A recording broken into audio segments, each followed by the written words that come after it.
Day, comment allez-vous? Eh bien, moi, ça va. Je suis de retour en France, comme vous le savez pour ceux qui me suivent. Alors, comment s'est passé mon retour? C'était intéressant. Avec quelle compagnie vous voyagez d'habitude vers l'Asie? Marquez-le moi dans les commentaires. C'est la première fois que je prenais Etihad parce que c'est une nouvelle route. Pour l'instant, mon expérience n'est pas super, mais c'est pas de leur faute.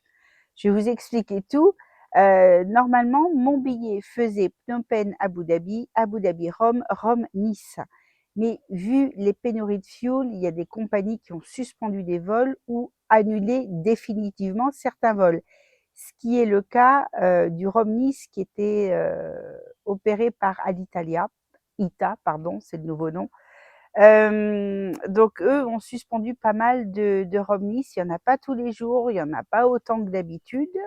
Donc c'est ça qui a causé un peu le chaos de mon allée.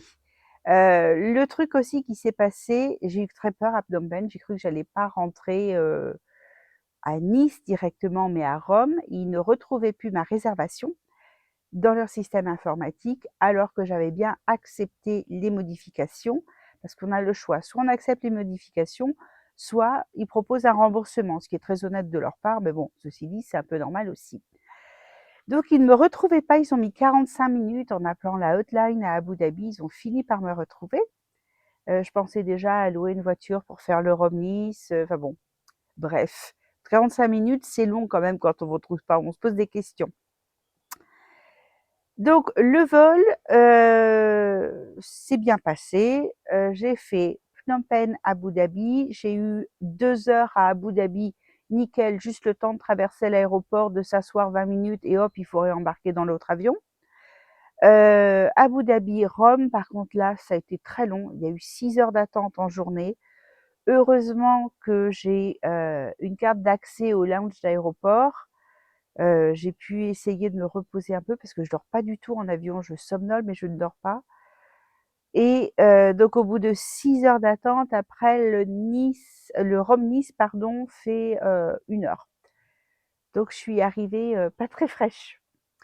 Que dire d'Etihad? L'appareil est neuf, en très très bon état, pas de souci. La nourriture est immangeable, mais quand je vous dis immangeable, c'est vraiment immangeable. J'ai jamais bien mangé en avion, mais là, c'est quand même pire. Les hôtesses, normales, ni super, ni moyennes.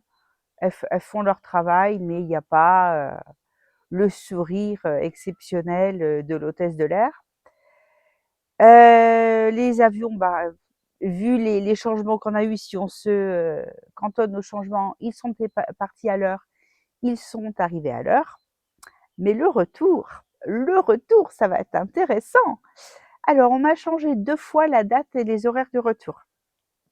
J'étais censée retourner le 5 juin. Ça a été changé au 11 juin. Et à la base, je devais passer une nuit à Rome, donc c'était pas désagréable. Là, maintenant, je dois passer 11 heures en journée à Rome. Et après le Dubaï, non, pas Dubaï, Abu Dhabi, pareil, il doit y avoir à peu près 1h45 ou 2 heures de changement, donc ça, c'est très bien.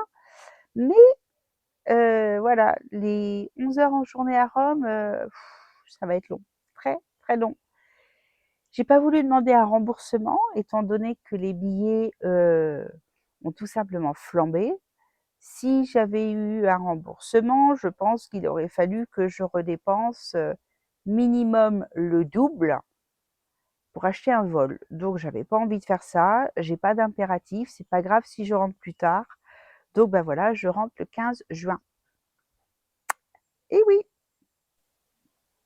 j'ai une astuce si vous cherchez des billets d'avion à prix un petit peu plus intéressant, parce que j'ai cherché les compagnies chinoises qui passent soit par Paris, soit par la Suisse, ont des tarifs très intéressants. J'ai connu des gens qui ont pris des billets de dernière minute il y a quelques mois parce qu'ils se sont retrouvés coincés en Asie avec les problèmes dans le détroit d'Ormuz.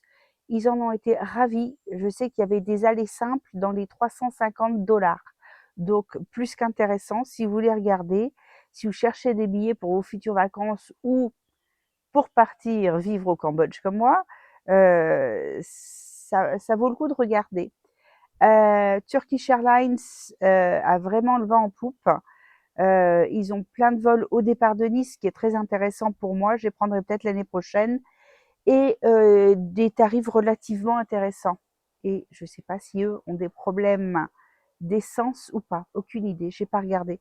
Je sais que les Chinois n'en ont pas, mais les Turcs, je ne sais pas. Bon, sinon, les premières impressions de la France après un an. Ah ben, c'est pire qu'avant. Il y a eu une petite fusillade à Nice. Je sais plus si c'était le jour de mon arrivée ou le lendemain. Enfin bon, fusillade à Nice, 2 morts, 1 blessé. Tir au mortier à la Zaïna Valoris, histoire de changer un petit peu. Qu'est-ce qu'il y a eu? Oui, il y a eu un jeune homme qui a été tabassé à mort dans une station essence dans le Var. Bon, ben voilà, c'est cool la France. J'ai déjà hâte de retourner au Cambodge. Et encore, je me plains pas parce que là où ma famille habite, c'est très calme. On a cette chance, mais 10 kilomètres plus loin, c'est pas très calme. Donc, je vais plutôt me balader dans l'arrière-pays où il n'y a pas de monde. Je reste à la maison, je profite de ma famille, et puis voilà. Bon, sur ce, je vais me promener aujourd'hui. C'est une belle journée, il fait beau, il ne fait pas chaud et il y a plein de vent. Allez, je vous souhaite une excellente semaine et je vous dis à dimanche prochain les amis. Bye bye.